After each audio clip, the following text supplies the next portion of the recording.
Good evening to all people who have joined from India, and good morning to who have joined from USA. It's my great pleasure, and on behalf of Academy, welcome you on to the part two of panel discussion, which has been exciting. The few months back, we had a part one of the same, and thank you, Ravi sir, and Dr. Grumble, and Partha sir, and Jetli sir for coming forward for the part two of the sequence of the panel discussion, which will be, I think, will be really useful. So, to give a very quick overview to all people who have joined, Academy of Partha Academy Leadership, named after his illustrious alumni, Dr. Ghosh, who is also in audience, who is also there as also a panelist.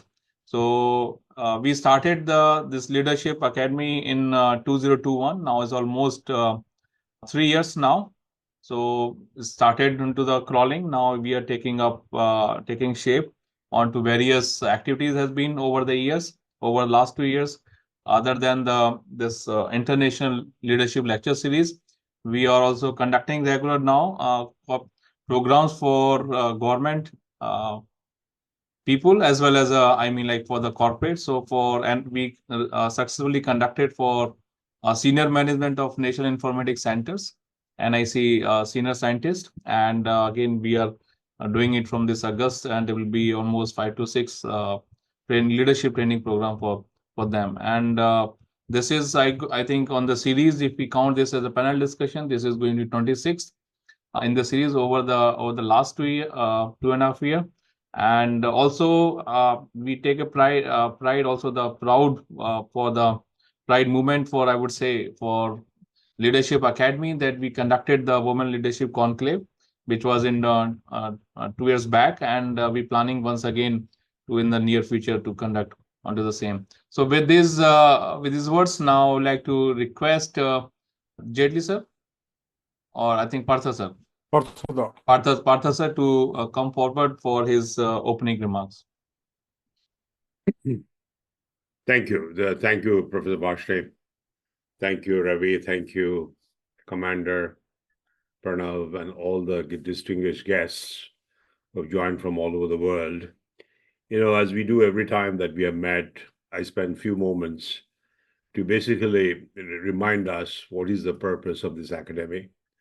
So everything that we do with the highest level of commitment, highest level of reverence to the mission and the vision with which the academy was established. I want to give you a little bit of a background, what drove the development of the academy.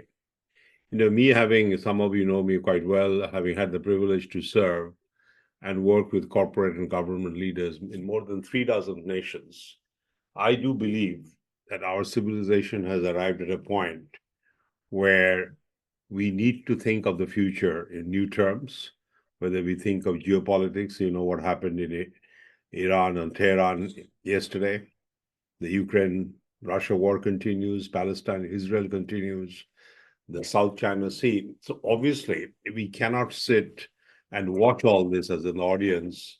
We feel, particularly a country like India, which has got a very rich philosophy and a population 1.5 billion, has a major responsibility to drive the development of leadership in the future.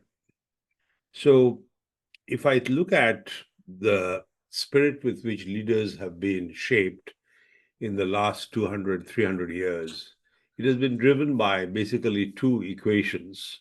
One I call the power of self-interest, which is basically promoted by Adam Smith following the Industrial Revolution. The other one is survival of the fittest, coming from Charles Darwin's thinking, the theory of natural selection. Now, if you combine the two, obviously self-interest and survival of the fittest drives people, whether they're thinking of themselves or companies or countries, is that we have to fight. There's a conflict, we have to fight, and in the process, we take leadership roles. So that is the fundamental flaw, I would say, in the way leadership has developed. So the purpose of the academy is to correct that flaw, both bottom up and top down, both in the front or at the back, from wherever the leadership persona emanates.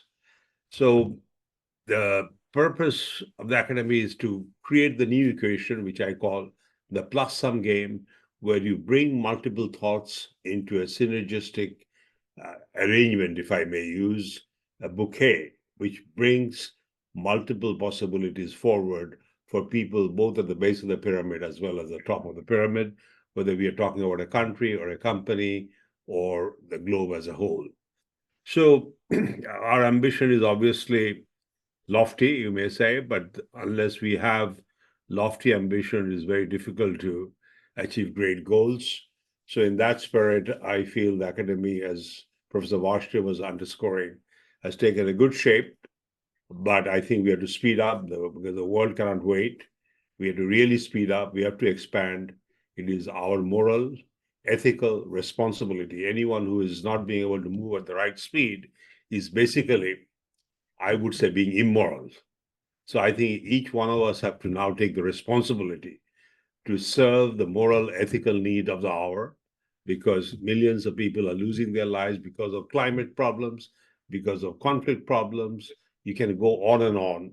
And I think few of us who have the privilege to see the world, have the privilege to have such discussion as a major responsibility. So with that, I think I would like to pass it back to Commander, who is going to moderate today's discussion.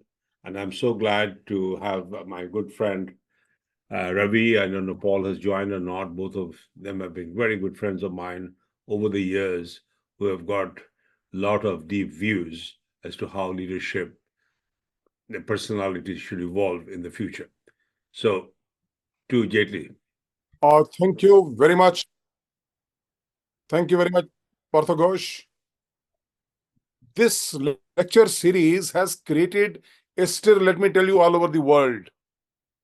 People wait for this monthly lecture series.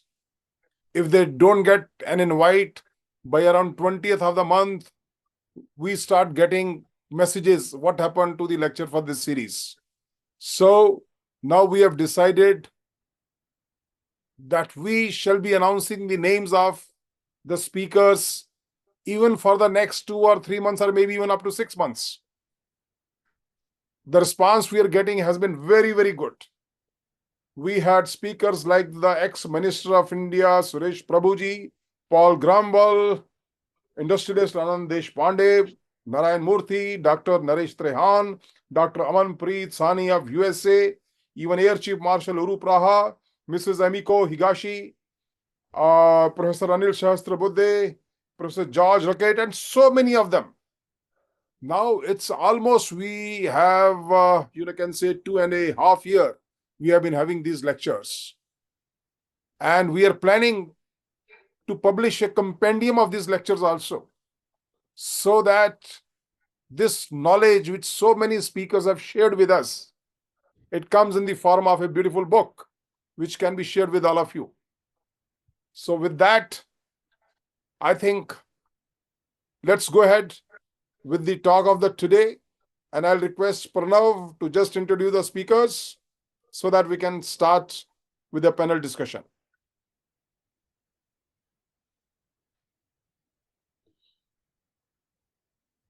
Thank you, sir, and namaste to everyone. And I would, in fact, like to say welcome back to today's panel, as this is a discussion which is held due to popular demand based on the engagement and insightful discussions from our first discussion, which happened in the month of April. We are thrilled to have you all here, and it's an honor and a privilege for me to reintroduce, I would say, these distinguished individuals who are there for today's panel. First up, we have Mr. Ravi Kant, former CEO, Vice Chairman and of Tata Motors, and a proud alumnus of IIT Kharagpur. With a whopping 50 years of experience in corporate leadership, Ravi sir has been a key player in major acquisitions like Land Rover, Jaguar, and Tata Table. Ravi sir's insights on global business strategy and leadership are bound to be fascinating and deeply enriching. We appreciate you taking the time to share your invaluable knowledge with us, sir. So thank you very much, Ravi, sir, for joining in. Next, joining us again from Munich is Dr. Paul Grumble. He's the CEO of TMG Munich. Dr. Grumble has over 3 decades of experience in management and consulting, working with some of the world's leading companies. His knack for strategy and operational improvements has made him, we say, a go-to expert across various industries. Your insights are tremendous addition to our discussions, Dr. Grumble. So thank you very much for being here. We are also honored to have our own Commander V.K. Jetli. He is a proud alumnus of IIT Kharagpur, a motivation speaker, author, and a leadership consultant. His extensive work in leadership development and his contribution to Education Institute, especially our own IIT Kharagpur and other organizations, is truly inspiring. Commander, your continued support and wisdom are greatly valued. So thank you for your commitment to all the work that you've been doing. And of course, we have our very own Dr. Partha Ghosh, the visionary person whose directions has made this academy happen. Dr. Ghosh innovative contribution has a transformative impact on various industries and institutions globally. His dedication to public service and his visionary approach of leadership makes him a beacon of inspiration for all of us at the academy here. So we are deeply grateful for your guidance and insights. For today's discussion, we will dive deeper into the challenges of leadership development across different cultures. With such a distinguished panel, we are in for another session full of invaluable insights and engaging conversations. So let us start and make the most of this incredible opportunity. Thank you very much once again. It's a pleasure. Over to you, Commander, for the discussion. Thank you, Pranav. Let me start with the first question to Paul Grumble. Paul, you are there? Yeah, I'm here. Huh? Great. Now, Paul, what is happening to the world today? We are on the brink of Third World War. What type of leaders we are? What type of our political leaders are? How we can contribute in such turbulence that is happening on the Russia-Ukraine border and on the other side, Israel and Hamas. How can we get rid of this? The so-called leaders, can we contribute in any way? Yes, we can, but we have to understand the bigger picture. I think the world is now in a transformation which we have not seen 500 years ago, because we are moving from one world order where the West was the dominant player to a new world order where actually Asia will become much more important than before, and this creates tension. So what we see now is that the West leaders, are still in the colonial kind of thinking, and they think, everybody else, which means 6 billion people should follow the leadership philosophy of the West. And this is no longer working because the leadership concepts of the West is outmoded, because the dominance of Western society, which was actually established over the last 500 years with the Renaissance, with all the big invention, with the Industrial Revolution, comes to an end. And if you have a transformation, a time between, leadership has to change completely. First, I think the Western leadership has to understand that they are no longer the dominant leadership force. This is actually, I think, especially for the United States and actually the followers in Europe. Because actually, I think from a German perspective, we see that Germany is a vassal of America leadership, and also the press and all the leadership philosophy is actually aligned with the neo-classical leadership of the United States. So maybe I think we have a change in November when we have elections. At least we will get obviously a new American president. And also I think we have seen leadership changes in Great Britain. We have seen leadership crisis in France. Also, the German leadership is actually also in crisis because Germany economy, for instance, is shrinking as the only economy actually here in the West. And therefore, I think we need a completely new leadership aligned with the principle of Partha Ghosh, a kind of thinking where we actually, I think, come from the old world order to a completely new world order, where we have equal saying of countries which had been colonies. And also, I think India, China, and so on was subordinate once to the colonial powers of the West. This comes to an end also in the thinking. And therefore, I think the transformation becomes quite critical. So therefore, we have a lot of conflict. We're on the brink of the Third World War. But this is also, in my opinion, a symptom for a big change of the world order, which we have not seen over the last 500 years. This is my perspective. Great. I think, Partha, you would like to contribute on this.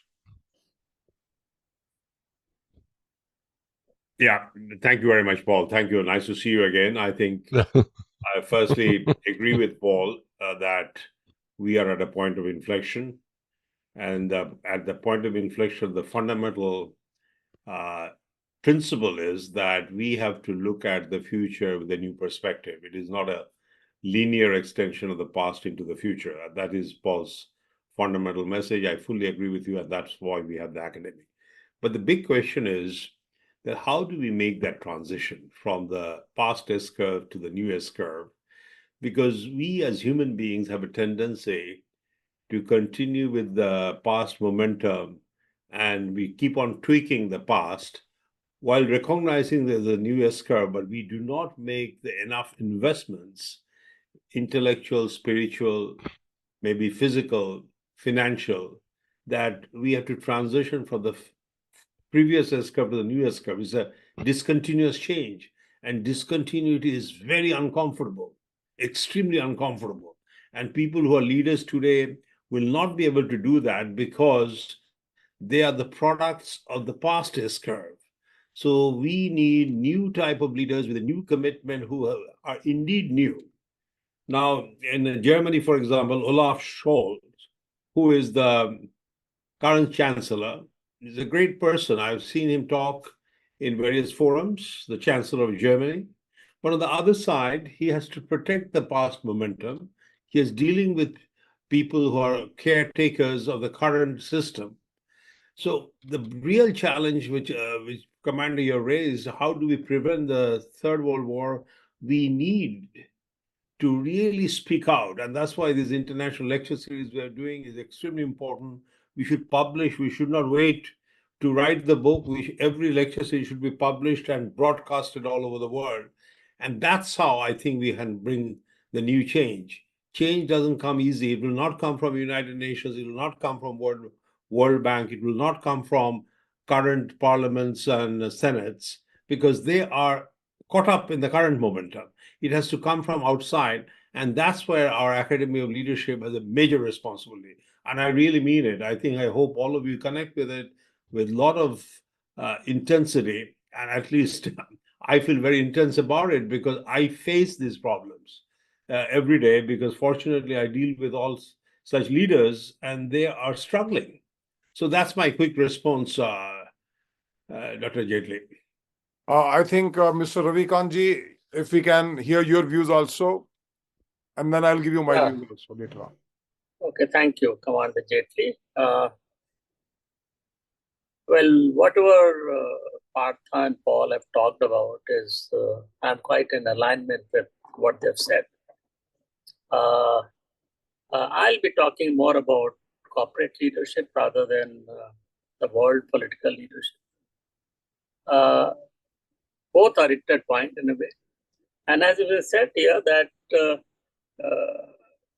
corporate leadership actually is after Industrial Revolution, which is only 250 years old.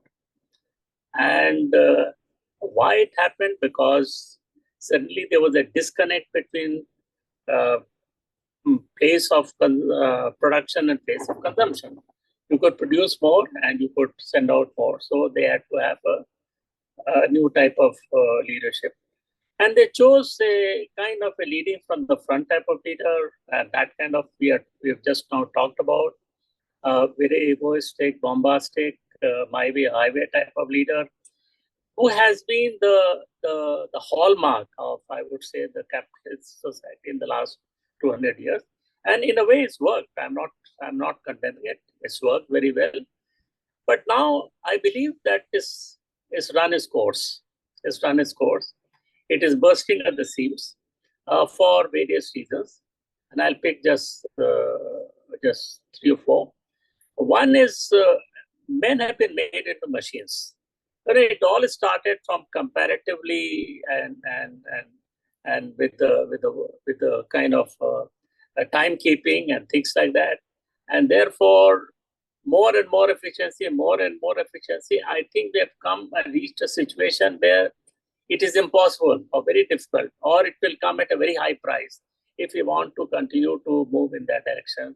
And therefore, men have been kind of, in a way, have become machines. And I think that is something which is, we have reached this place and it's not going to be going any further. And there is a rebellion of this kind coming, which I'll talk to you later. Number 2 is men have been identified with money. And as I think Paul mentioned and Partha also mentioned, is he talked about Adam Smith, he talked about Darwin. So money has become the prime motivator for everything. And I think again we have reached a position that there's so much of challenges, so much of gap between the top and the poor, that this is getting very fractured, and the society is getting fractured everywhere. And therefore, we reached a position that it cannot go any further. Now, along with that, we have kind of uncertainty and unpredictability, as Partha mentioned, the political uncertainty, but there is also ecological uncertainty that is there, and so many technological uncertainties there.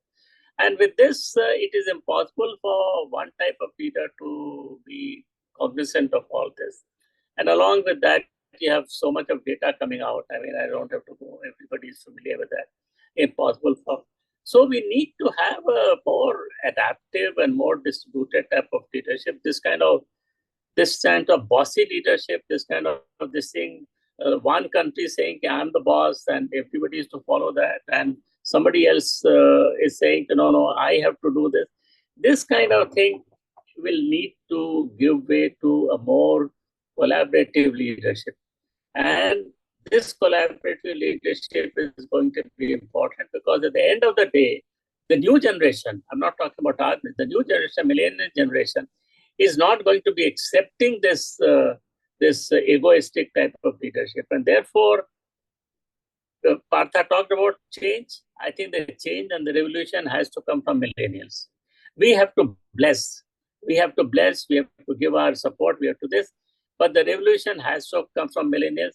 And I think it is a matter of time it will come. No question of that. No question. Because they don't want to live in this suffocated environment. They want to move ahead. And therefore, what do we need to do? And we need to do, therefore, kind of have an open mind and build trust, which I will talk to you probably in the next round. Thank you. Very good. Thank you, sir. The last sentence you said is very, very important, sir. You said we have to have an open mind. Now, unfortunately, this open mind doesn't exist in some of the cultures. And we are talking about, the topic today is challenges of leadership development in various cultures around the world. My biggest objection is to this world. When we talk about the different cultures around the world, there are some cultures, some philosophies. They say what we say is the only thing that is correct. Rest everything is wrong. The path which I follow, that's the only thing which is correct. All the paths are wrong. And I think that is one of the root cause of troubles all over the world. Of course, in addition to that, boundary issues and those things are also there, no doubt. But one of the reasons is this. And in Indian Rig Veda, One shloka says, Anau Bhadra Kritvo Yantu Vishwato.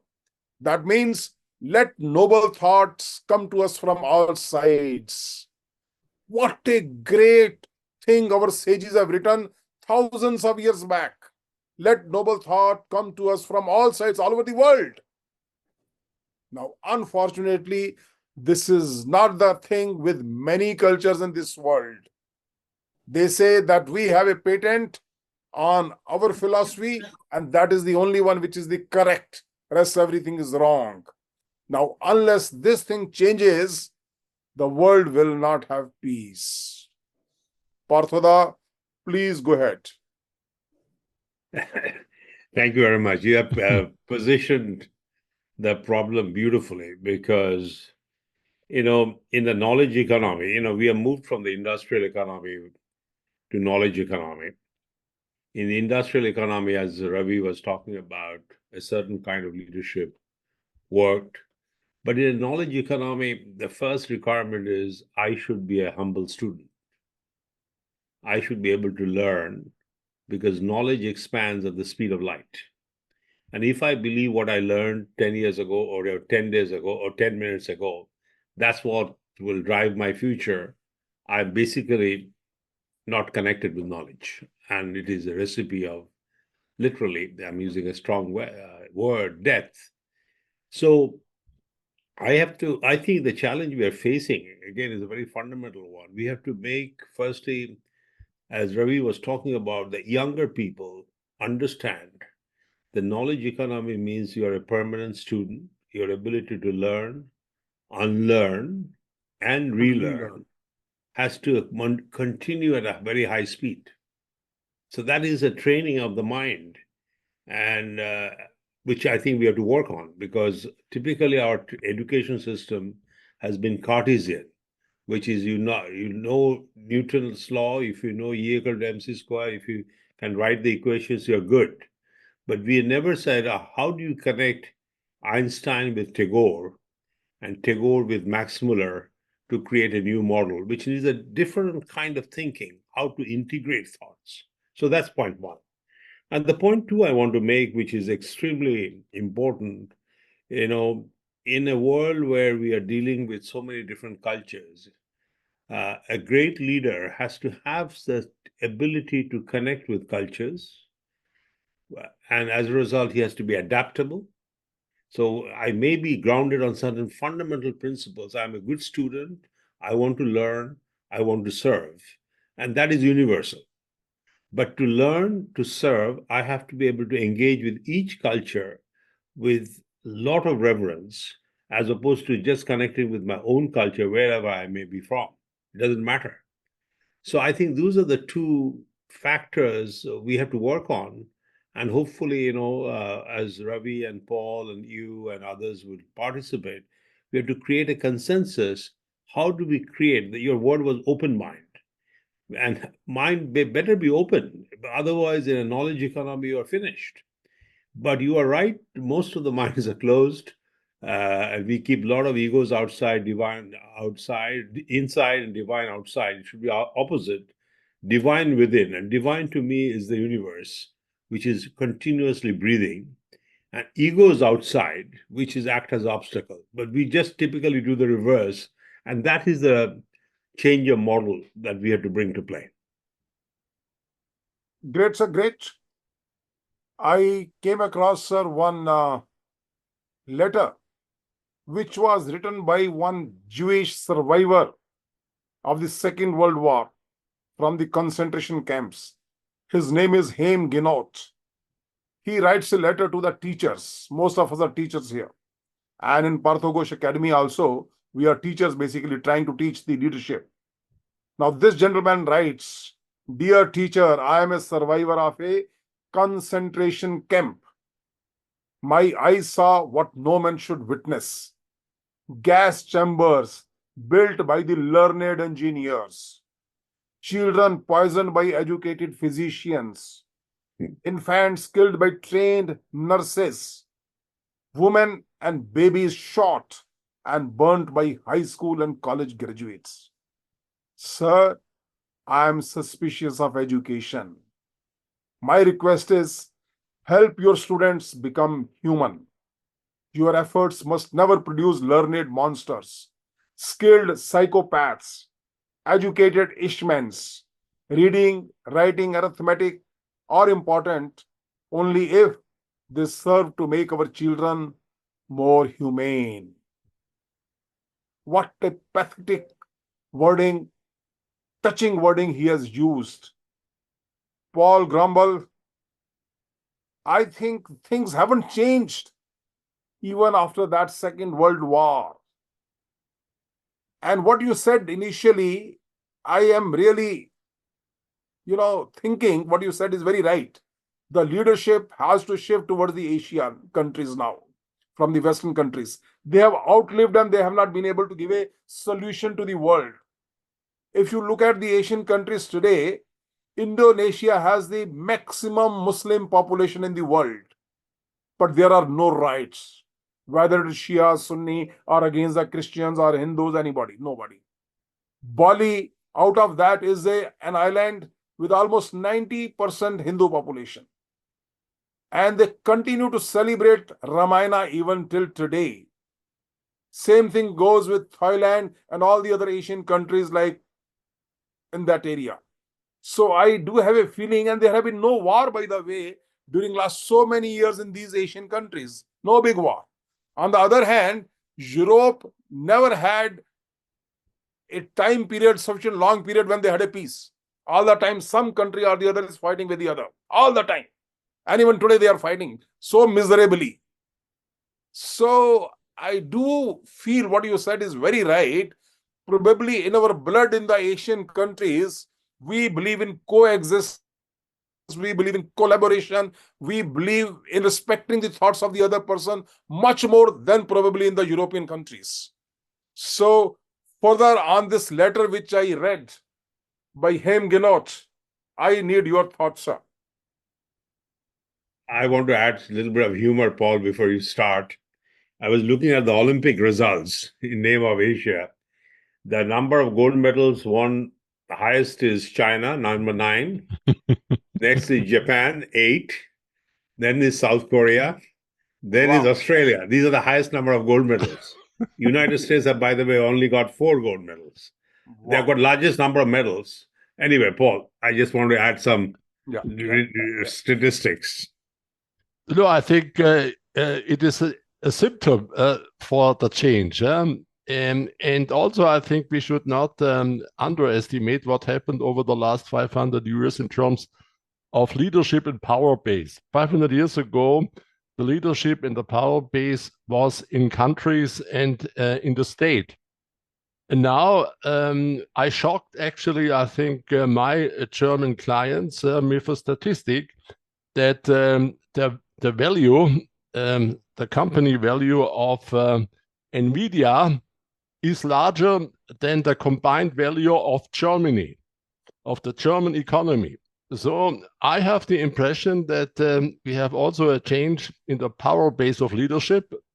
What Ravi said was absolutely right, that in the end, I think the leadership power goes from state to companies. If you look, at the influence of companies in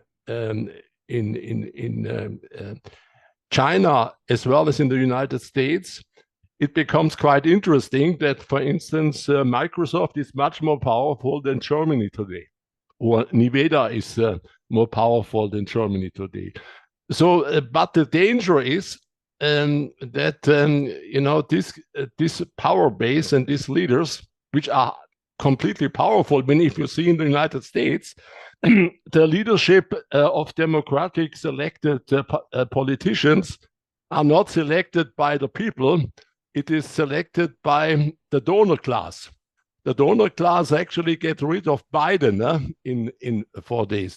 So the question is what we do, when the power base goes from democratic selected leaders to companies and a donor class of billionaires, which actually, I think, create, a leadership network globally, which is not for the people. So that in Europe, for instance, you see the governments are completely working against, their constituency. Yeah? And actually, I think we in Germany station again rockets.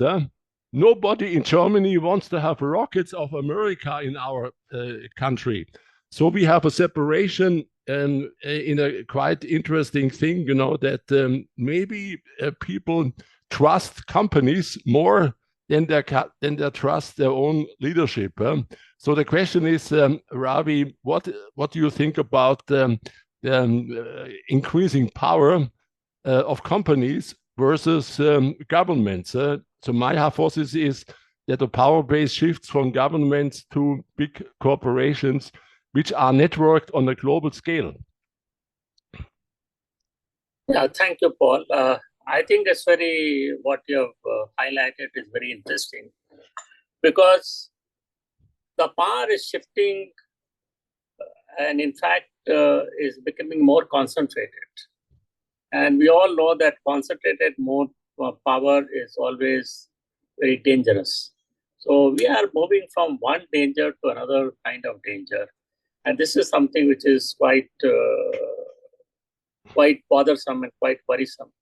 I don't have any solution. I don't have any answer to it, because the companies are taking those power and they are making the governments do what they want to do. That's what I was talking about. If your focus is to make, on the one hand, make people as machines, on the other hand, to go only after money, and if that is the single-minded focus of shareholder value, and capital market is the one which is controlling this, I think the time is coming when we need to look at other models, which Partha has talked about, because this will cause tremendous amount of rupture. The inequality between the top and the bottom is just going so much, that there is bound to be on two kinds of inequalities. One equality is of money, and the other inequality is of freedom. And I think in both cases, things are going in a very negative direction. And a time will come, I believe, where the rupture is likely to take place. The question, therefore, is what Partha mentioned. Is there something we in a small way can contribute to decelerating that, or trying to change the society, or trying to do something else which will have a more congenial atmosphere, where there is a more trust between people? And as I said, for that to happen, people need to have an open mind. We cannot. I just want to end with this thing from quotation from Mahatma Gandhi, who seems so relevant even today. And quote, "I do not want my house to be walled in on all sides and my windows to be stuffed. I want culture of all lands to be blown about my house as freely as possible." Unquote. I mean, it was so relevant then, and I feel it is even more relevant now. And therefore, can we work towards making people have an open mind, be listeners rather than just keep talking about and giving orders? Can we start on that? Can we influence world leaders? Can we influence corporate leaders to start at least thinking about it and start taking some action? So I fully agree with Partha. Can we start some platform, this thing, where we are able to reach out to such people and share our views and at least explain our views to them? Thank you. Sir, I think, sir, our academy has started getting acceptance from many other colleges also. And today we are getting requests from other colleges and universities to conduct leadership programs in their colleges also, for the academic leaders as well as for the students, both. And what you said again, like they say, a parachute. The mind is like a parachute. The parachute works only when it is open. It doesn't work when it is closed. Similarly, the mind works only when it is open. So I think the fundamental thing is, whether it is in the corporate, whether it is in the political field or any field, people should start thinking with an open mind. That is very, very important. Partha, kindly, you may add something. I want to build on what Ravi said in his first comments. And I was kind of thinking about it, that the current way the leaders operate, the younger people cannot connect. And increasingly, that disconnect will become apparent and make organizations fragile. That's point number one. I'm talking in the corporate sense. And similarly, in the governments, every institution is losing their trust. Definitely, it's visible in the United States and in various parts of the world that institutions are not being trusted by the common people. So that leads to a very fundamental point when you use the word that, to have the balloon go up, it has to be open so the hot air would take the balloon up. Now, the real question which means we have to answer, that how to build a society where we could bring back trust into each and every relationship.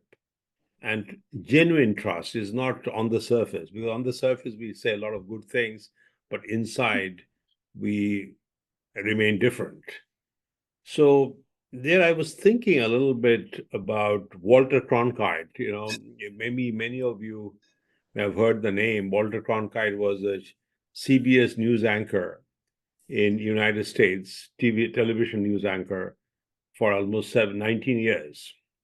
And during his period, he was the most trusted man in the country, in the United States. Everyone trusted him when he talked about it. The reason was, I was thinking about it in the context of, because people said leaders have to have human connection, but he was on the TV. He did not get to connect. But his appearance in the TV from 6 to 7 every evening in the United States connected with people. And then I was thinking, what did he do which others didn't do? He was very consistent all the way through in talking about news in a most factual way, without bias, yet open to new information coming in, whether it came from China or came from Japan or United States. He didn't color them. He was able to integrate them and present it to the audience. So I feel at least we should help our leaders how to gain the trust, because you're right. On one side, we have to work with the education institutes, which we are doing across the world, definitely in India, but across the world. And number two, we have to work with leaders at the top, particularly when we are moving towards digital economy, because there's a lot of fake information, misinformation. How do you help a prime minister of a country or the minister of a country to earn the trust of people? And I think that's a very important component, trust in the digital world, and we should find a way to work on it. Sir, I'll just add to that. From the college days itself or the school days itself, students should be taught to respect diversity. Luckily, in India, we have a large of diversity of languages, diversity of food, diversity of dresses, diversity of festivals, and even diversity of gestures, and of course, diversity of religions also. We are very lucky to have it. And I think that is the beauty of our country. And that's why we call it unity in diversity. And that is the reason when our students, when they go to the corporate world or even for the higher studies in United States or anywhere, they just mingle around with that culture. And Swami Vivekananda said in Chicago. So, Ravi Kanji, you can add, or Paul, you can add something. Yes, we do. I think the question is, how can we solve this kind of challenge? And actually, I think we in Germany, I established with some medium-sized companies what we called an HI, the Artificial Intelligence Management Academy, because the German university and education system is broken. Because companies actually see they don't get the right people, for the challenges of the future. So one of the reasons why we are in economic decline in Germany is that our education system is completely broken and out of touch with reality. Therefore, actually, I think we created this academy with the name Einstein for You. So because every employee of these companies become an artificial intelligence assistant, which is called Einstein, because this assistant has the same IQ than Einstein itself. So and this is actually back to the first principles. Knowledge is power, and if we give actually, I think every employee, young and old, an Einstein for You, then actually I think they become two roles. They become leadership roles because they have the power of knowledge. And also I think they have to be able to follow others which are there. So I think the complete leadership structure is no longer top-down. It becomes highly networked, and every employee, every people on the world with an Einstein for You can become a leader. So therefore, I think the power of the old structure will collapse, because this is the only way we see in Germany, the future. If we get rid of this old structure from Max Weber, the bureaucratic system, and to an innovative, agile network systems where we have not only one leader on the top, but a lot of leaders in different areas to move things forward. And therefore, I think I offer the leadership, the Partha Ghosh leadership, a cooperation with our Artificial Intelligence Management Academy, because I think the Einstein for You is maybe, an experiment, to change the leadership structure from bottom up. So this Einstein for You has been created by whom? By me. By Paul. By me and Partha. Paul and me. Paul and I have created that. Wow. Great. Very nice. And actually, I think we are... Close to you. Close. Great. Yeah, Einstein for That's You, really I can nice. also, I think, So, give it to, we can, to the Indian people. Yeah, Paul, I think we could link the Einstein for You with the Academy of Leadership. Absolutely, yeah. And because there is a demand for our courses, and some colleges we have already got requests. So we are discussing with that to conduct our programs in those colleges, universities in India, and maybe after and some Commander, time we start should doing do one in outside India also. University of Munich in Germany. Paul, you and I could work on a 1-week program similar to what we did at IIT in Munich. Absolutely. I think we could really combine our Einstein for You kind of academy with your academy, so that we have a joint program, and having an international kind of footing already. Yeah. Absolutely. Because it becomes very clear, if you are smarter than Einstein, and everybody in the world become smarter than Einstein, then actually the leadership kind of structure is changing. Because the monopoly of knowledge is no longer in the top, or in the government or in the CEO, but it is everywhere. And this is actually, how you free up the world and free up the people, so that they can really solving their own problems in a much better way and don't have to wait until, they are solved for them.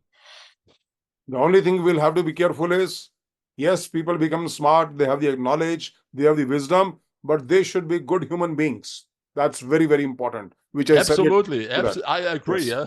Yeah. And therefore, we need the Indian kind of influence. Because if we have the German influence, I'm not so sure whether we achieve our goal. Yes, That's yes, why, yes. Paul, you may know that one of the best dialogues I have seen is between Albert Einstein and Rabindranath Tagore Yeah, in right. his home in Berlin. And that was a beautiful integration of one is a mathematical mind, the other is a philosophical mind based on inner conscience. And that discussion is one of the most rich discussions I've ever read between two personalities. Okay. Fine. So, should we open it to now questions from the audience, or there's something more somebody wants to add? I want to add one point. I read Ravi's book 5 times, Ravi, 5 times. Wow, wow. And I want to make a point. Every time I read, I got different messages, one complementing each other. Point number one. But the fundamental point that I felt he's bringing out when he's talking about leadership from the back is basically talking about, if I think, okay, what does it really mean? It is helping everyone to be a leader, inspiring everyone to take responsibility. And then I ask, how do I do that? And that's where I go back again to education, because much of our education system has been designed to serve the left brain, which is calculative, which is mathematical, sequential, structured, rational. But Paul Grumble's Einstein for You would do that work, the left brain work. So I think our education system has to now activate our right brain significantly more so that we could be imaginative. We can connect the right brain with the inner conscious, the point Jetli ji, you made, that we have to create good human beings so that we can use this new power, Einstein for You, in a more positive way to bring a new kind of capitalism. Because Ravi also talked about, if you just take capitalism as is, and as Paul was saying, the power is moving from government to companies.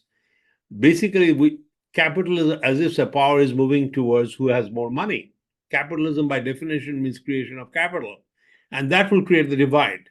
So I feel we are at a very interesting inflection point where we have to think of management of education, management of capital markets, and management of, if you will, corporate organization, the network model that Ravi talks about. These three elements have to happen at the same time. And that's why, Professor Varshney, we cannot delay anymore. This Academy of Leadership has to spread very rapidly. So, because if we delay, we are getting bit, losing the possibilities.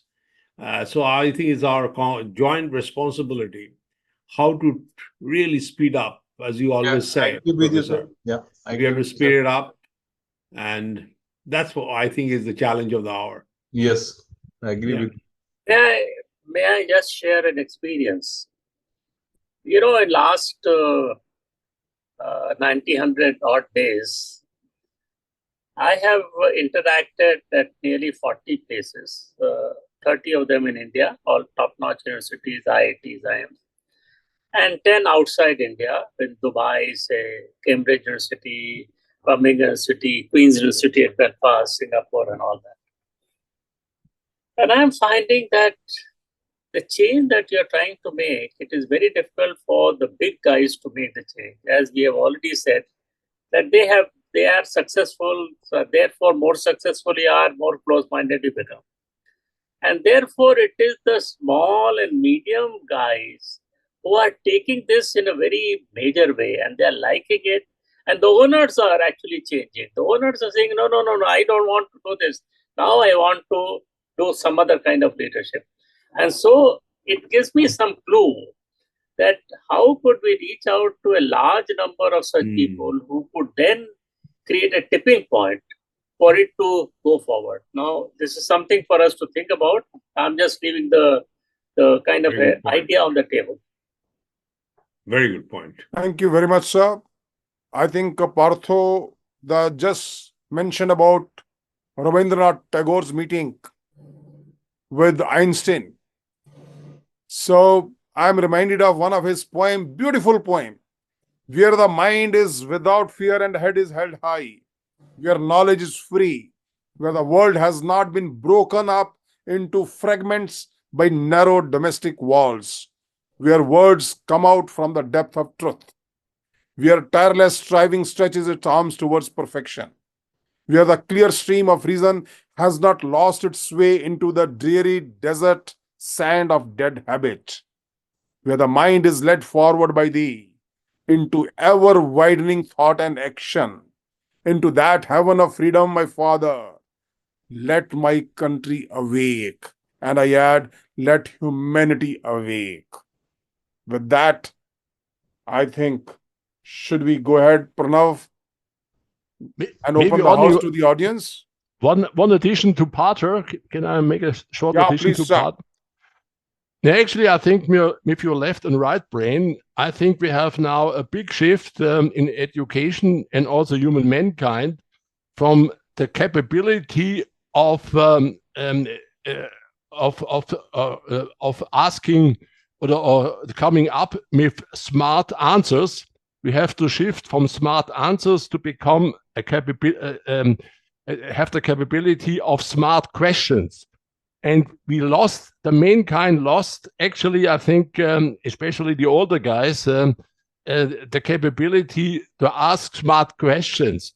When you have been 2 years old, you questions always. And this is actually, I think, where artificial intelligence actually helps us to come back to someone not having answers, but having questions. And this is, I think, the right brain kind of capability, coming up with creative questions and asking Einstein for you for creative answers.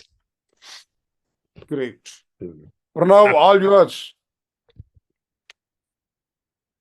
Thank you, sir, and thank you everyone for such an insightful discussion. And I was just spellbound, and I was so lost, mesmerized with the kind of discussion we had, the kind of topics we've been covering. And as we say, Shastrartha can go on forever, and this discussion could have just gone on and on forever. But I feel we should also give chance to all our audience to ask their questions and also get a little bit of brain pool involved from their, I would say, thoughts as well. So to start with, let me just bring in some questions. There is a question which has come in first from Mr. Rashmin Mahokpadhyay. He says, what is your suggestion on the present leadership style of India as a developing country? As we are aware, we are in the phase of digital revolution. So what are the takeaways for India in leadership to be a benchmark? Partha sir, if you can give for your views first on this, and then someone else can come in as well. You're asking me? Yes, sir. And because we're talking of, I mean, I reflect Okay. upon the book on India in 2047, and then Right, yeah. Okay, it's a very difficult one. I think I have a tremendous respect for, from the point of view of becoming a leader in India is not easy. People have come from, many of them have come from very humble backgrounds. And to rise to that level through the messy process, the political process itself, there's a lot to learn from. That's point number one. Point number two, as Commander was talking about, in a country which is so diverse, so many languages, so many cultures, to be able to draw the attention of everyone towards a common purpose is not easy. And third, the country having lived through almost 1,200 to 1,400 years of foreign domination, to build up the backbone of the country is not easy. We are basically have to undo literally 1,400 years, 1,200 years of torture, depending upon when you see the first invasion happened from the Middle East. Now, let's not think of the past, but we have to understand the challenges. So I feel current leadership, if I talk about the political leadership, is working very hard to shape the country. So we have to support it. Support it not because they're leaders, but support it to bring new perspectives. And that's why, again, the Academy of Leadership is very important. So how to help the political leaders become better leaders. That's point number one. At the corporate level, I think Ravi has got perhaps the most observation, but he did make a point, which is a very powerful point. He made it today and he made it in the last discussion and the previous discussion. This is the third time he's appeared in this series. One consistent point has been that many of the corporate leaders in India and that for that kind of parts of the world is a bit close-minded. They are, if they become successful, they feel they have the answer. If they're the boss, is their way or the highway. That I think need to change, because if you look at some individuals in the West, particularly some people that I've come across, I feel the greatness is because of their ability to integrate as opposed to close. So I think to integrate, we have to be continuously open to learn. And that part in the big companies, maybe it is not as visible as it should be. And I'm being very honest, but again, I have to be careful. My knowledge about Indian corporates is not as rich as Ravi's is, so Ravi could perhaps build on what I've shared. Yeah, I think Partha, what you're saying is right. But I think that's where the opportunity is. If in a way the West has led or taken a leading part in kind of making the contours of the type of leadership for the last 250 years or even 500 years, as Paul mentioned, I think it's time that countries like India and all should take the leadership in determining the contours of the new type of leadership. And the new type of leadership is based on the right brain type that we have all talked about. And I think it's a great opportunity, and we are therefore standing at, as we have already said, that as crossroads. And this opportunity, in a way, should not be missed. And I believe that India should really take the first-hand lead. It may get a few knocks, it may be ridiculed, but by various other people. But I think one should go ahead and do it. And because we feel we are passionate about it, and we feel in a bones that it's the right thing to go forward. In today's circumstances we are going to be facing in the next few decades. Very good. Mm-hmm. Thank you, Partha sir and Ravi sir, for that amazing insight which you gave on that. Next question is from Larry Kaufman. So glad to have you on the panel discussion today, sir. Thank you for joining in. His question is, what are differences between a political leader and a corporate leader? Does Leadership Institute develop one over the other? And in fact, I think Larry sir, or Dr. Grumble was the one who gave us that insight, where he said the power shift is happening from countries to corporates. So if Dr. Grumble, you could throw some light on this in terms of what your views would be. There is, I think, a question which the future will show how things are playing out. But if you see, actually, I think in order to survive as a corporation, a leader has to create value for customers, value for shareholders, value for actually the employees. The question is, what value creates government leaders today? In Germany, we think the value they create is negative, because we spend money for things, which don't add any value to the citizens of Germany. Yeah?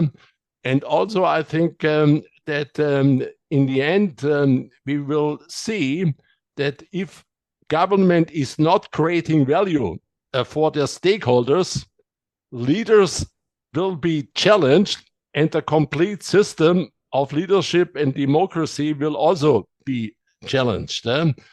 So that would be my think. Then if citizens flocking more to companies than to governments, and they're more loyal to companies than to government, things change in a dramatic way. And we have to think about really a new world order which is not actually, I think, governed by states.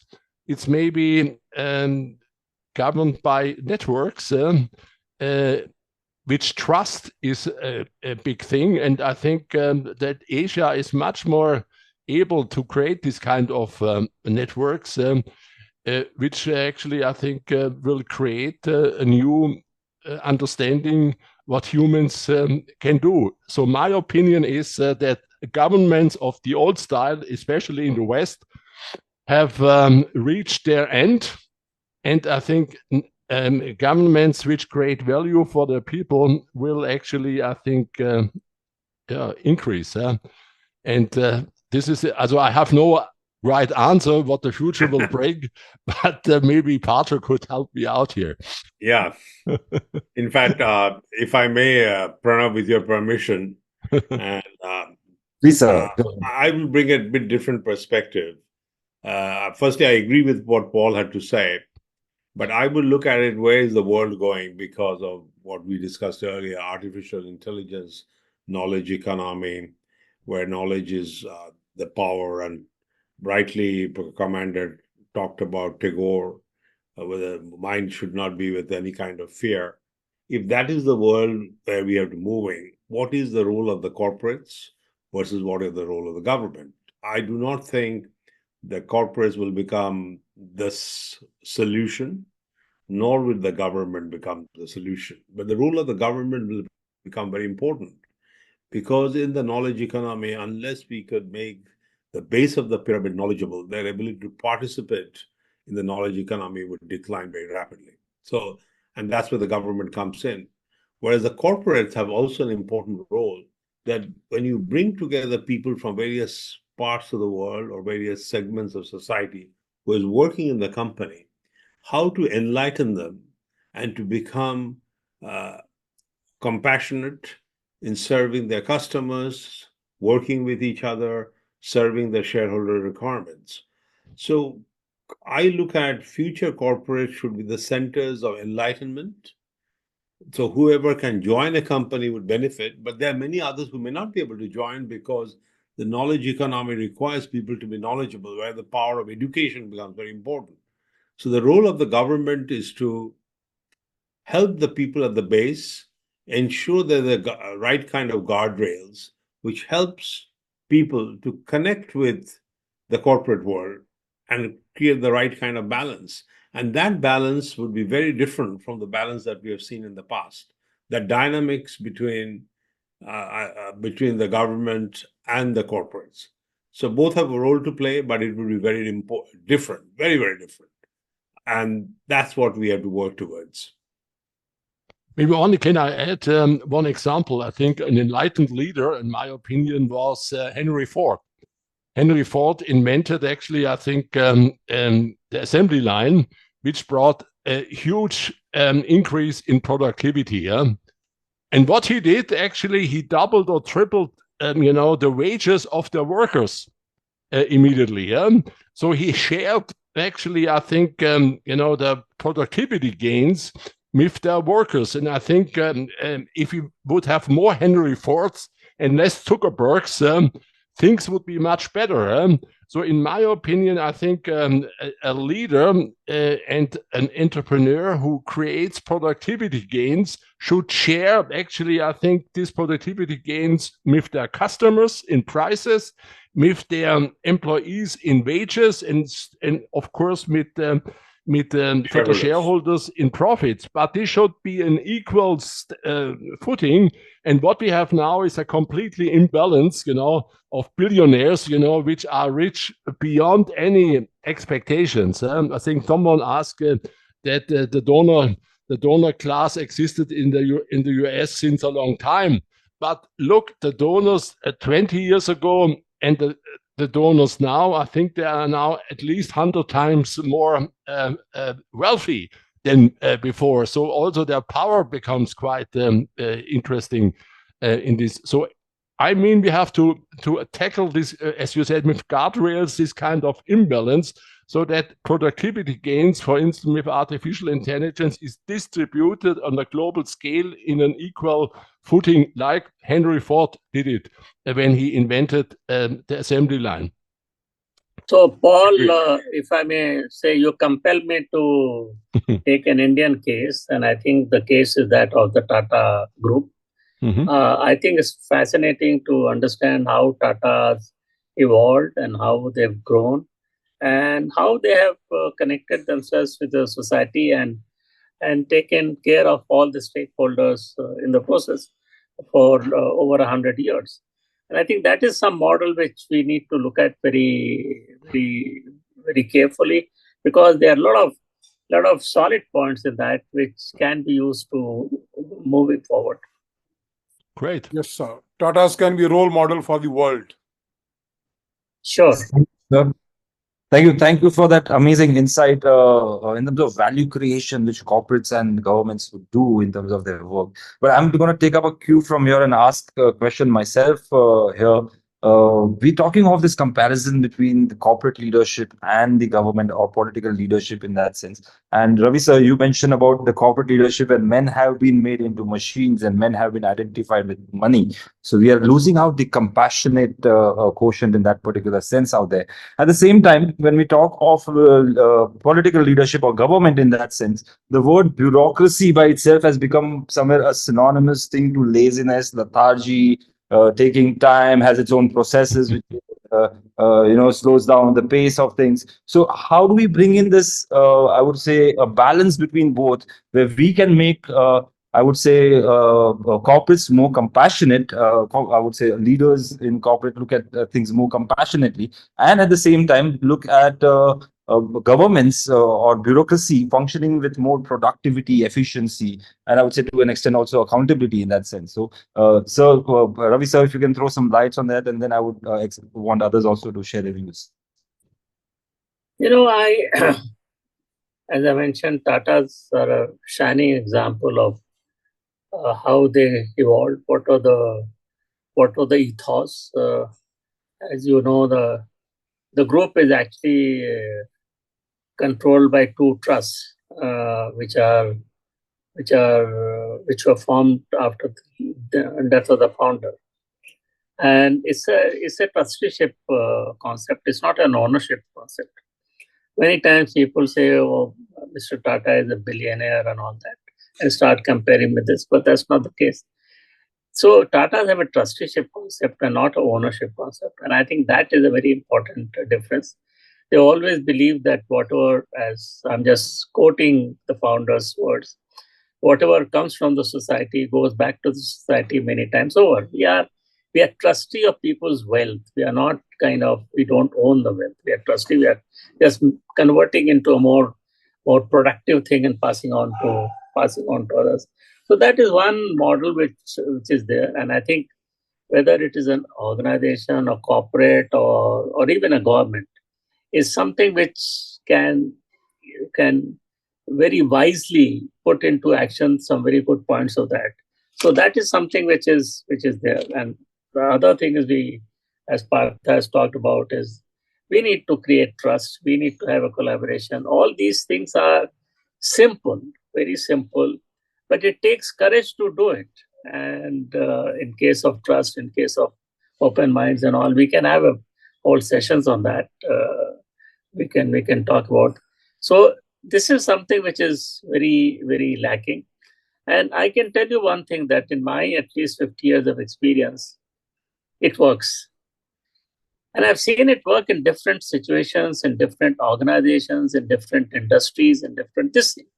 So it's not that, except that these people who do these kind of things don't go up front like the other guys leading from the front type of guys. And therefore, it's not very well known. So one thing which definitely this Leadership Institute can do is to take them out and create some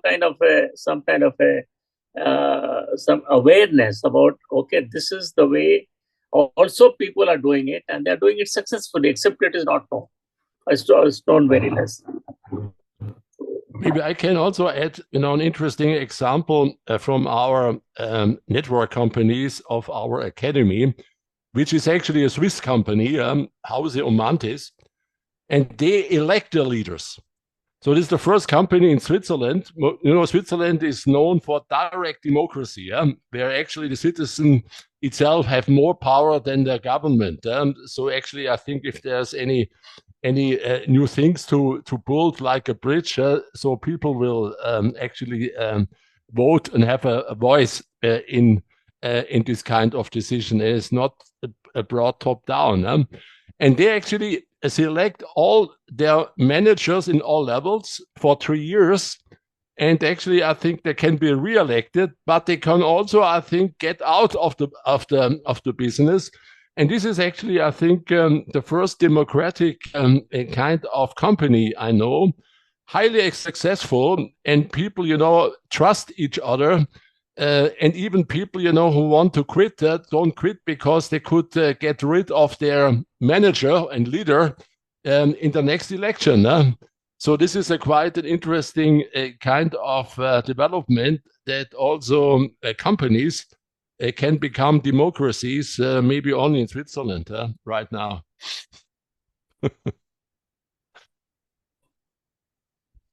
Great. Yeah.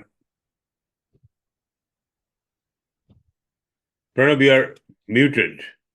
Sorry, we have Major General Khurana here who would like to ask a question. So, sir, over to you. Thank you, Pranav. Major Good General, evening. nice to see you. Good to see you, Partha. Good evening, gentlemen. I have two observations, and maybe I'll request both Partha and Paul to please respond to it. My first issue is the global, where we started from, the likelihood of a third world war, the leadership at the global level. I think the world today is, we talk about Asian leadership, yes, particularly the Indian, but the world is now getting divided very clearly between the autocratic, dictatorial part of the world, that is Russia, China, North Korea, and so on and so forth, and the democratic world of the West, and the middle level in Africa, which is neither this way nor that way. And they're always at conflict. They're at conflict with each other. They're conflict within, particularly the democracies. Whether you see in Europe today, there's a total changeover of the governments from left to right and so on and so forth. US is grappling with it. Britain has just changed over. We in India are having our own problems.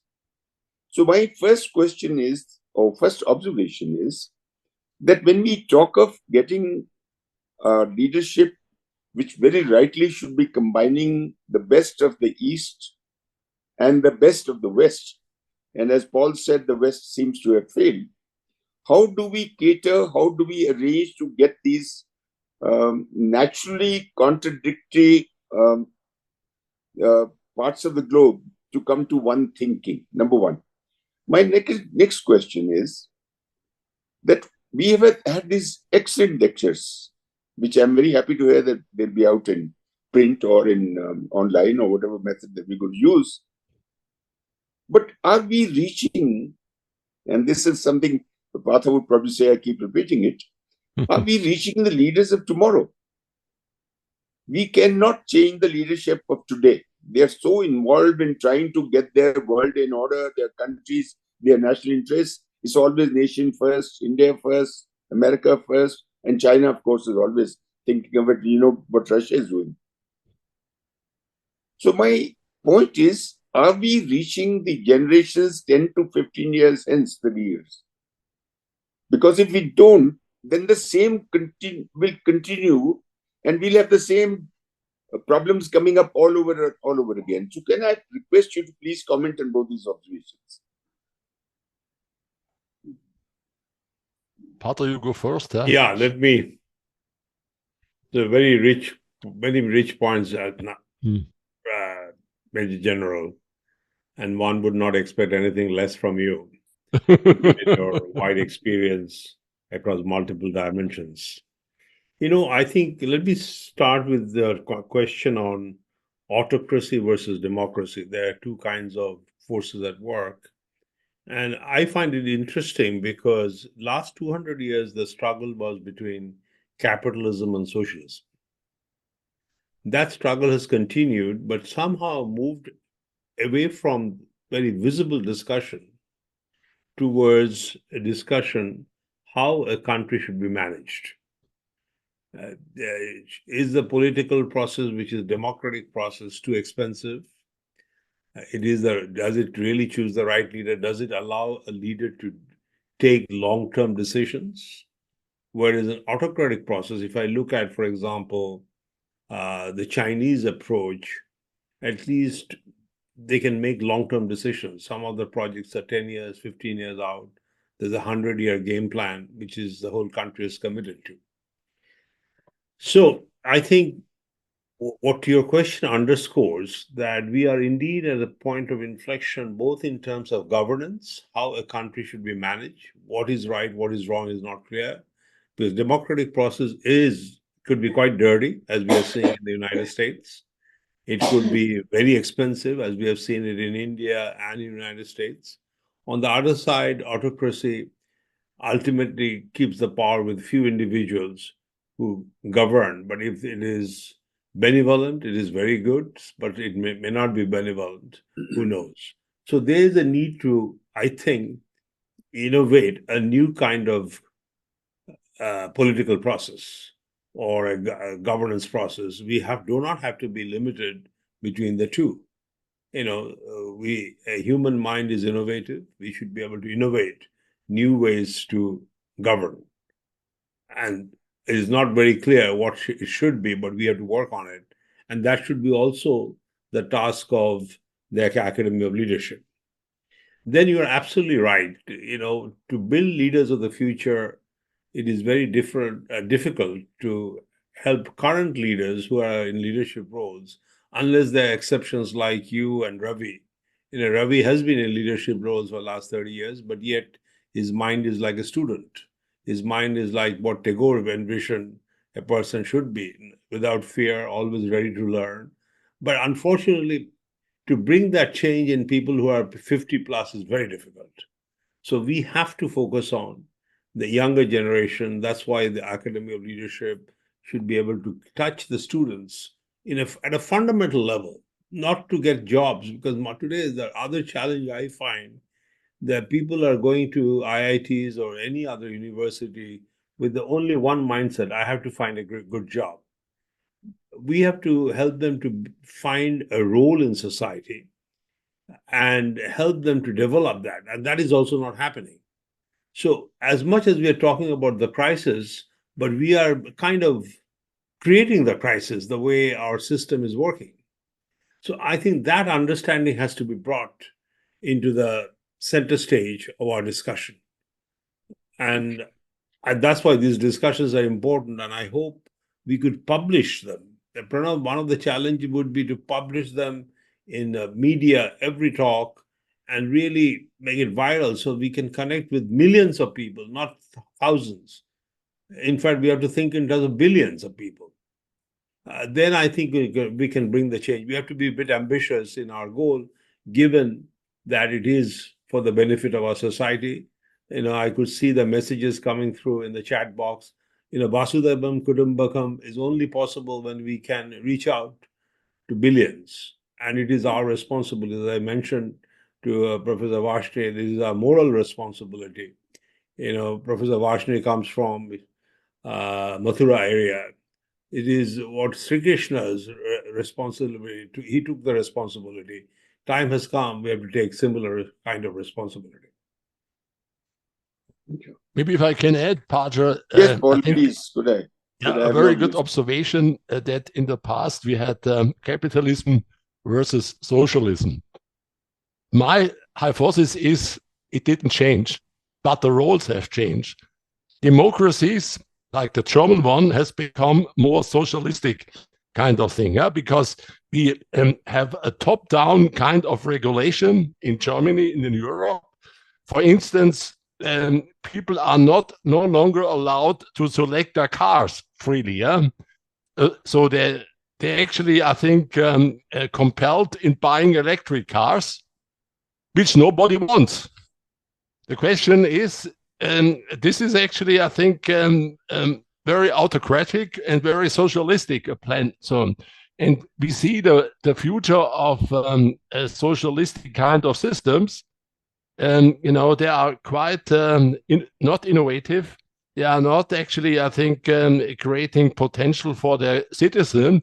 And this is actually the West dilemmas, because my hypothesis is that even United States has become a socialist kind of environment where you cannot freely express your opinion. You are jailed by one party. You have political prisoners. So it's quite interesting, in my opinion, that we still have the old system. And, you know, the autocratic kind of countries like China, they became more capitalistic, to be honest. I think they are, in my opinion, the most capitalistic country in the world. And my solution I always provide is the world should have a leadership model really like Switzerland, being neutral and, you know, have prosper their companies, because Switzerland has global companies like Hoffmann La Roche, and in the pharmaceutical business, they have bigger banks in this. And I think the Swiss model could be quite a good thing, because democracies like the US, which was a beacon, the lighting beacon on the hill, you know, how African companies and Asian companies experience America: sanctions and war. So, and this is not actually, I think, which is a good a kind of promotion of democracy, if America, you know, is not actually, I think, cooperating and integrating other things, but sanction and creating wars with all their might. So therefore, I think we will. This is, in my opinion, one of the reasons why the West is out, has no future, and the other companies, which you know, are called autocratic, but are highly capitalistic in one way, will become the future, because the growth and the productivity and the innovation is going in this direction. So to you know, make a long story short, I think we still have capitalistic and socialistic system disguised in democracies and autocratic systems. Can I just follow up, Pranav? May I? Yeah. All you have mentioned that the Western system is declining, the democracies are no more democracies, they're becoming socialist. My fear today is that the world is looking at what you called autocratic and most successful system, that's China.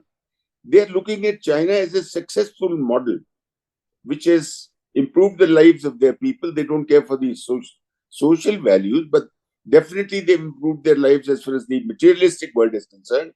And China is gradually creeping into everywhere today in the world. So therefore, all the discussions that today take place are excluding China. I don't think we have any Chinese probably on the line today, on the call today, or ever will be. So my worry is that half the world, or maybe gradually it may become more than half the world, is not going to be listening to what makes sense today to us. So what do we do? And the leadership flows from the top, whether we like it or not. The model is evolved at the top. But yes, network leadership is the ideal thing to do. But people look at the top, and if they look at China as a successful model of growth and development and, you know, influence, then what happens to the world? Let me, can I just, firstly, fortunately, we do have a professor from Peking University. Oh, that's in the audience. His name is John Young. My apologies. He and I had the privilege to organize several leadership conferences in Peking University before the COVID. I did about 7 or 8 trips. And I want to, maybe John would make some comments, but just to get John moving, I must say that there's no doubt, Major General, the point you made, China has lifted billion people out of poverty. There's no doubt about it. Number two, it is clear if you look at the Olympics, the performance of China in the Olympics is brilliant, and not only this year, for last 30 years. They're not talking about one or two models. They're talking about 10, 15 gold medals, 10, 15 silver medals. So there you see that.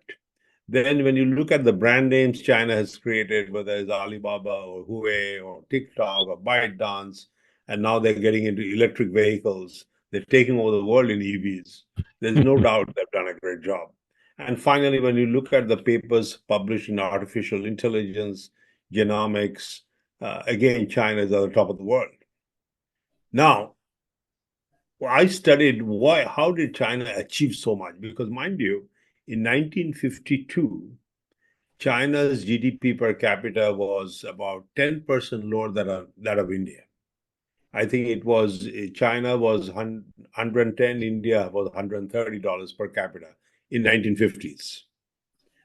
Today, as you know, China is about 10 times the per capita income. Is about $25,000. We are about $2,500, actually a bit lower than that. So there's a lot to learn from China. And there is a sense of pride, and they've also been able to, in many ways, integrate. Now, the question that we have to ask is the political process of China, the way it works, in a diverse country like India, will it work? Point number one. Maybe we have to innovate India's approach towards governance.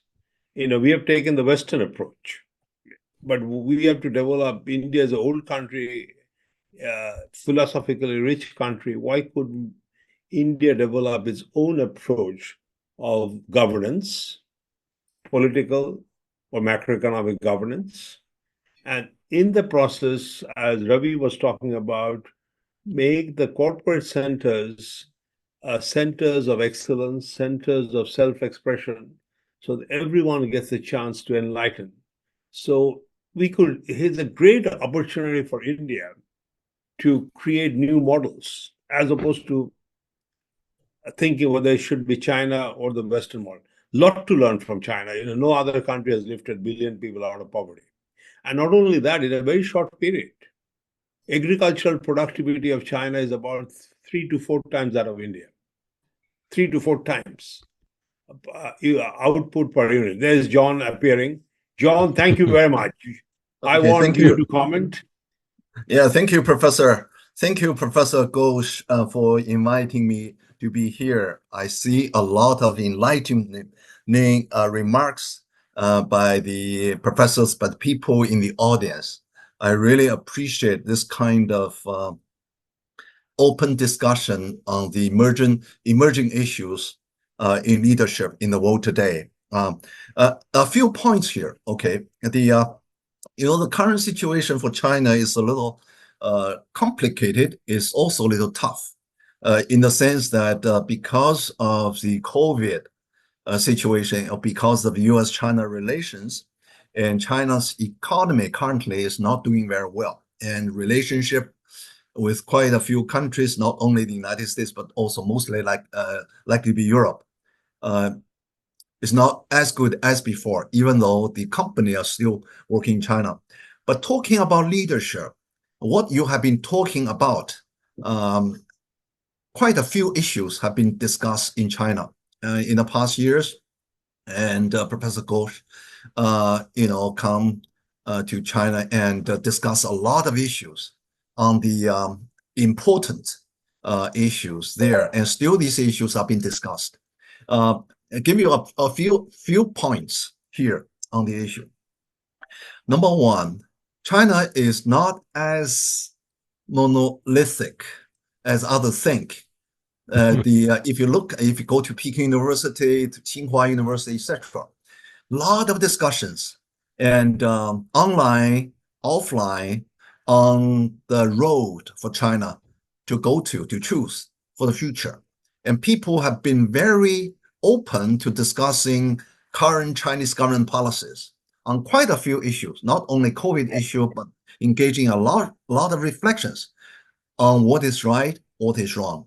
And they have been also trying to understand not only leadership in the United States. They, quite a few, people who study overseas have been studying leadership based on the U.S. model.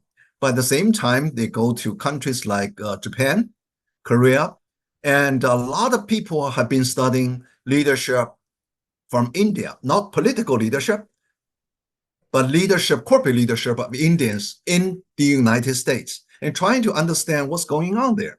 And the issue here is that it's a highly diversified movement for China.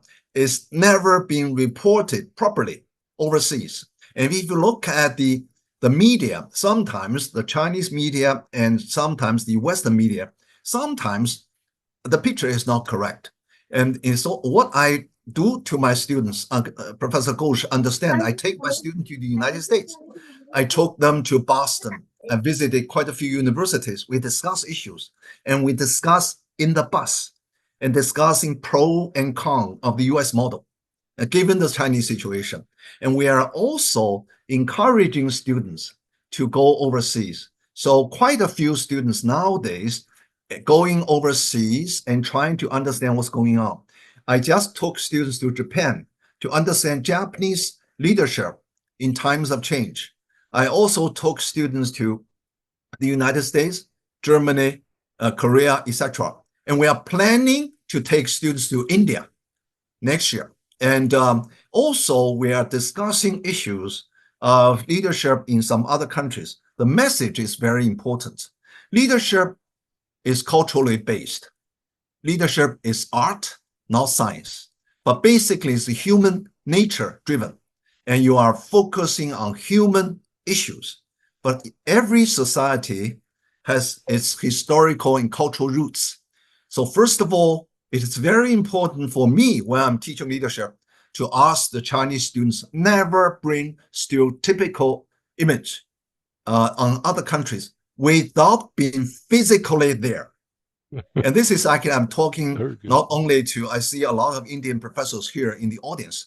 It's very important for us to do that, because when I took a group of students from China to India, they change a lot of ideas, because if you look a country from a different perspective, you see a lot of good things. But when we are going to other countries and coming back to China, and people are beginning to be critical of some issues which have been considered very good in China as something wrong. They give you one example. The Chinese companies have been working very hard because of Confucian, ideology. This is very important for others to understand. This Confucian ideology says that you really have to work hard, okay, sometimes 7 days a week. If you go to Beijing, China, on weekends, 2 days weekends, I've been working in China, having studied and having taught in the United States for many years. And for the past almost 20 years in China, back and forth, I saw very interesting phenomenon. On weekends, they work 5 days a week. Weekends, all the corporations, government officials, they go to universities like Peking University, Tsinghua, Renmin People's University. They study, they talk, they try to understand what's going on there. And I was teaching at the Schwarzman College for the past couple of years. And I saw 150 students coming from the United States. And about 40% are from US, 40% from Europe, and 20% from China. And when these foreign students come into China, they have very different perspective of China. And so what I did in my class was to encourage them to fly, to go to different places, to meet people. And you have total freedom here. And you go to countryside, you go to company enterprises, and you meet the CEOs. I introduce 5 CEOs every year to them, to ask them to meet them, to understand, to talk to them about ideology, personality, their way of thinking. This way of education is very important. Students have learned a lot. Not necessarily they become China sympathizers. At least they understand what they heard without coming to China. we heard it over the media, sometimes can be very misleading. And they have to do things in such a way to see things with their own eyes. And this is actually what people have been talking a lot about India. Okay, a lot of good things, a lot of not so good things. I always told them, okay, each country is unique because of the historical roots. And because of uniqueness, you cannot make judgment without really physically understanding what's going on. Now, media everywhere, government media and self-media is very much driven by, stereotypical images. So that's not good. So the emphasis at Beida, at least at Peking University, is to go and see and witness and digest and see what's going on, so that make friends overseas. Sometimes government relationships have been affecting a lot of actually civilian people relationships. It is very important, in my understanding, when I was actually talking with Professor Ghosh in Boston, and you met my students, it's very important for me to ask Professor to talk about his opinion of the American leadership, international leadership. Then we digest, we debate. And I always told them, the Chinese students, based on Confucianism, we never are willing to share opinion in the open air. Let's learn from the Jewish people. Let's learn from the Indians. Let's learn from the Americans and Europeans, in the sense that you come up with your idea without bias and then openly discuss it. I think that's the only way to teach leadership, to teach global leadership, the only way to bring people together. By the way, let me just tell you, I have quite a few good Indian friends, and they have been studying Chinese, learning Chinese, and becoming lawyers in China, have stayed in China for 10 years. And they told me they want to become the ambassador, okay, to serve as a bridge between India and China, two largest Asian population country in the world today. And they try to bring more people from India, because they told me a lot of people from India even making judgment of China without ever been touching their foot on China.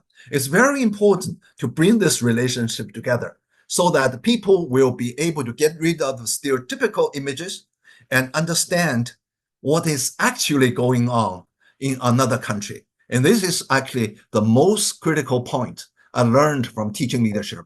I go overseas about 2 times, 3 times, taking students. Each time students learn a lot.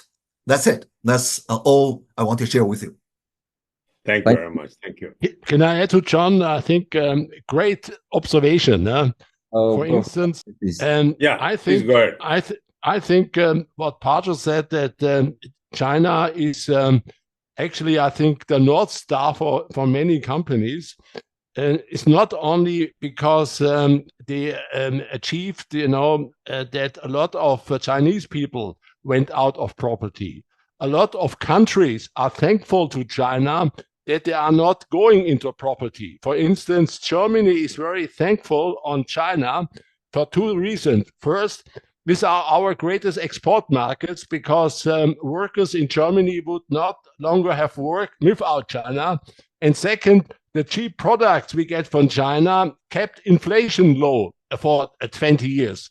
So the public opinion and the media is quite different than the public opinion in Germany, because we think China is a great company. This is actually where Germany should be, completely in opposite to the official policy in media, which is actually, in my opinion, steered from the American view that China is bad and America is good.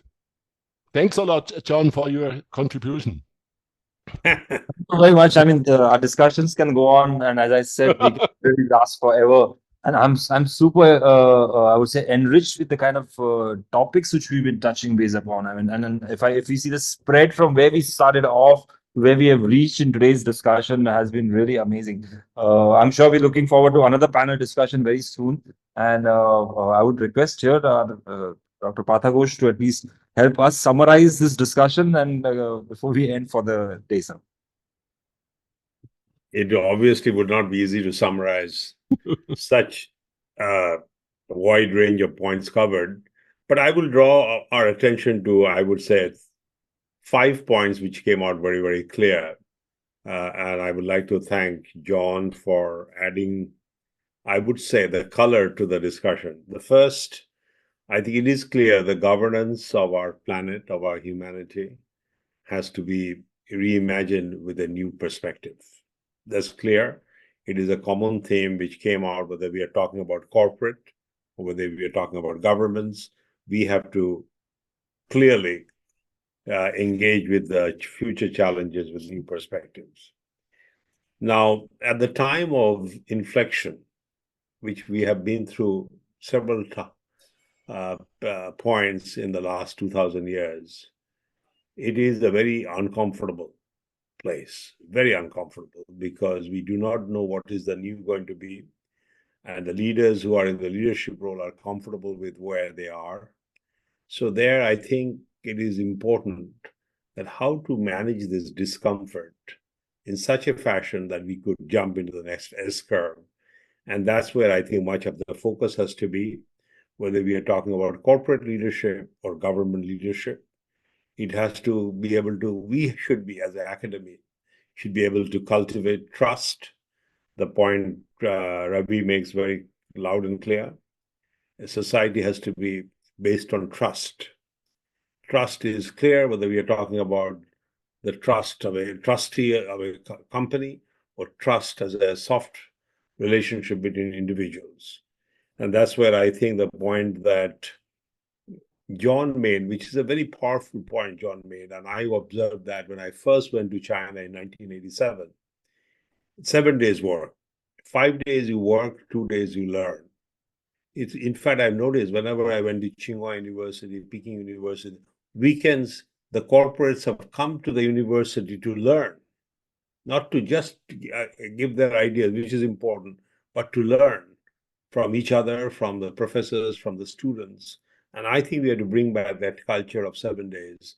5 days we deliver, 2 days we learn. And that is going to make our society significantly more enlightened. When I first went to China, John, you would agree there was a program called Spark. Spark meant that 5 days the corporate executives will work in the cities, but 2 days they will go to the small villages to educate the people in those villages to become more productive. That was a requirement from all the engineers working in big cities and smaller towns. That was 40 years ago. Now, China has come out of that. So I think we have to think of that process of education and work at the same time.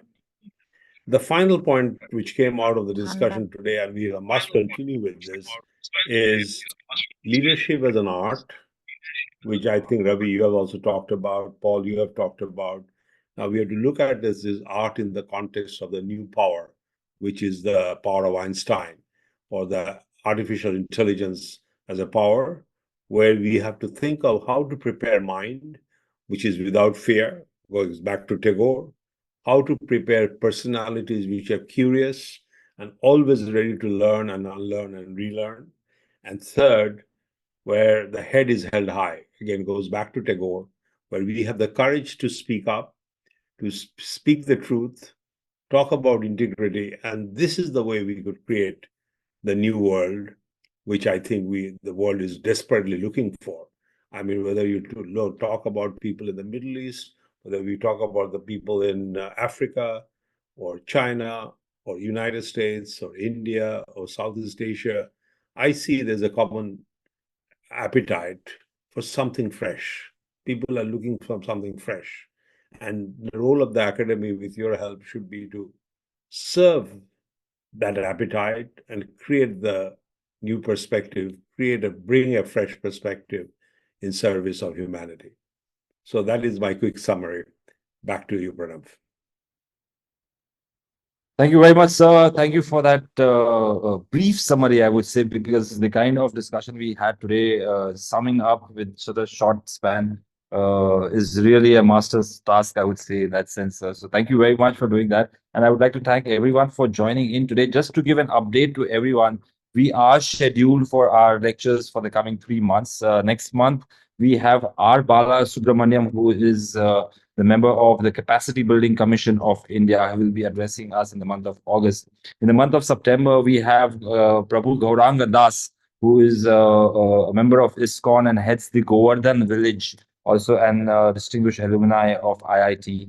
After that, in the month of October, we have Professor V.K. Vijay, who is scheduled. Professor Vijay is the chair professor for IRDA, IREDA, and also the national coordinator for Unnat Bharat Abhiyan of the Ministry of Education, and also serves as the governor on, I would say, he's IIT Bhilai as a board member there. So these are the people whom we have lined up, a lot more, and I'm also looking forward for a panel discussion like this to come up, because this has really been an amazing discussion, and there are so many topics, so many wide range of issues been discussed. So looking forward to this. Another panel discussion coming up soon for all of you. Meanwhile, to end with, I would request all of you to please start your cameras, put it on so that we can take a group photo to serve to our memory box and put it in there. So request all of you to please switch on your camera. Yes, And smile. yes, few more people are coming up.